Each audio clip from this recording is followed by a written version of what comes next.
Ryan Clark also has been on record recently saying that Lamar Jackson is the first authentic black quarterback. See, if I was a brother in the industry, this is why Marcellus and I and other folks had beef with Ryan Clark on occasion. I would take this personal as a black man in the media, mainstream media, ESPN, etc., Fox, wherever, for the simple fact that this is such a slap in the face of fucking people that actually paved the way for Lamar Jackson to actually be a black quarterback in this white-owned league. Doug Williams, Michael Vick. For you to even say that shit to me, or to people, is fucking unbelievable. Again, Ryan Clark talks out his ass, dog, and gets away with it, bro. He got a raise. That motherfucker got a raise. Like, that is ESPN in a nutshell, though. That's why Sage Stills left. That's why the Merrill Hodges and Sean Salisbury's left that place. Steve Kim, that's why he left. Can't say what you want. So, I don't know. Too many quarterbacks. We're not even talking. The real guy that nobody wants to talk about, cats don't even mention Vince Evans. Y'all don't even probably know Vince Evans, one of the strongest arms in the history of NFL. You don't even know about Vince Evans. No. And nobody wants to talk about, like when we talk baseball, we talk about, we talk about like Satchel Paige. A lot of cats don't talk about Satchel Paige, but, people just overlook him. Like, I'm trying to figure out, why do you overlook him? We don't talk about Joseph Gilliam either. Right. And Gilliam was a guy that I've heard many people tell me would have won 7 Super Bowls if it wasn't for that era, and who knows what we're talking about. But Terry Bradshaw said Gilliam was as good a quarterback as I've ever been around in my life. And Terry Bradshaw was the starter. Gilliam stayed behind him, never really got to play, and you never really got to see what he could do. He was a guy that paved the way for black quarterbacks. And then Doug Williams wins one. And Lamar's the first authentic what? Here's what I take from it, and I'm gonna have a Whitlock take here that's probably gonna be crazy, and you could fire back at me all you want. It's funny because I heard a Mayweather while we wait for Matt. I heard a Mayweather Mayweather was on, I think, the Pivot with Clark and them. And Marcellus did a rebuttal to it. And he came on the show and was like, brothers love illegal shit and hate legal shit. And Marcellus did a whole rant on that, right? And I listened to it and I was like, damn. And I was like, that's crazy to say that. To call Lamar authentic first black quarterback, to me, is an indictment or a attack on the black community. How? This is why I say it. And Alan, hopefully Alan's in here. Alan knows Lamar and grew up in the same area. So you're saying that he's an authentic quarterback. I'm going to ask you this. How? Why?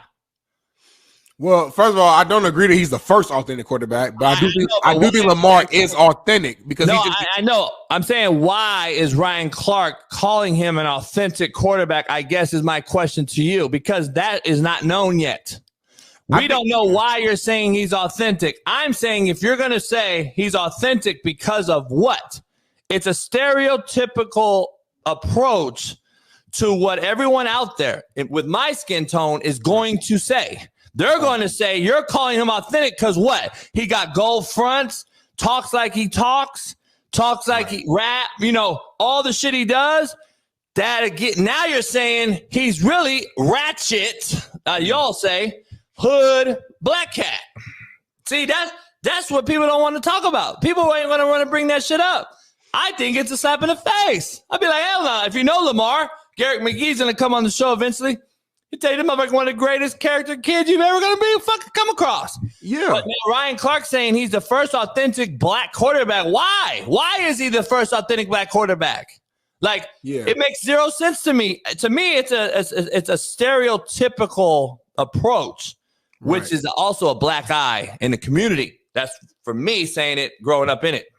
Yeah, no, I agree. I agree with you on that. Like, he's not the first authentic black quarterback. You know, I think, and again, I wouldn't need to hear his whole entire take, but my assumption based upon that quote is that maybe he's looking at guys like a Russell Wilson or, you know, I don't know. Then you're saying he's whitewashed. Right. So, and they're saying he's whitewashed. They're saying he's a company guy, where Lamar is the guy who's whitewashed quarterback. No issues, no trouble, nothing, but he might go out there with half his hair braided, half fro. He might he's not. That's my point. He's not switching up as far as who he is, and who he is good enough. He's not a street guy. He's not. That's my never done anything that I was like, oh, that was just some thuggish. No, he just himself. So like, I do think Lamar is authentic, but to say he's the first black authentic quarterback, that's 100% a slap in the face of all the black quarterbacks that's ever paved the way. Like, I'm trying to figure out. So you're calling Russell Wilson a white boy, but basically you're calling him whitewashed. He ain't everybody.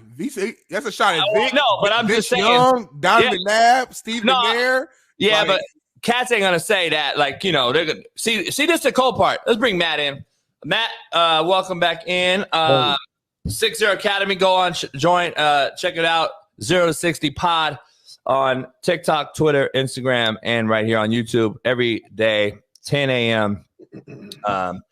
Central. Let me ask you this, Smitty, before we get into Matt, like we're talking about all the things that Ryan Clark makes this thing look even worse. So now we're going to bring up Michael Vick is not authentic, but guess what we're going to bring up? Oh, he didn't bring up Michael Vick because he had a dog charge, went to jail. See what I'm saying? Like, oh, that's not authentic, but this is. Like, I don't know, dog. Anytime you get into black, white, culture, whatever, then you got a white boy from Compton talking about it, you're going to have dumbasses in the chat talk shit, but they don't know me, so I don't really give a fuck. But the problem, JB, and you basically what you're saying too, I believe, is that in America, and it's not even America, in black culture specifically, we put us all in a box, in a bubble, meaning that like all black people are viewed to act the same, believe in the same thing, like the same thing. And if anybody does anything outside of that box, you're looked at as a square, or Bingo says his name. He's fake, he's phony, he's a company guy, this and that. And it happens within our own community. Unfortunately, I'm admitting that. You see a certain guy, you're like, yeah, he's black, but he ain't black. Or you'll see a white boy with some swag who grew up around black people, and they're like, shit, he more black than some brothers I know. It's comments like that makes me cringe, because I'll admit, when I was younger, that's something that I might have said. I was like a teenager. But now as a grown-ass man, I'm like, bro, what makes you black is just because you're black.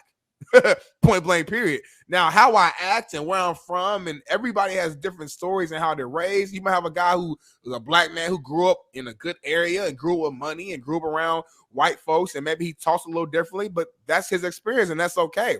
I think we got to get out of this mindset that we're all the exact same. We got the exact same. Now, do we share a lot of common things? Of course. I'm sure most races probably share common things, but that doesn't mean we're all identical. Just because you're someone who acts different than maybe the norm, meaning the norm that you're used to, your box, doesn't mean that they're not authentic. So Terry said, I'm not black, slow down. Bitch, eat a dick. I've helped more blacks than your motherfucking bitch ass has ever done. I got a black daughter, by the way, bitch boy. So you holler at me any day.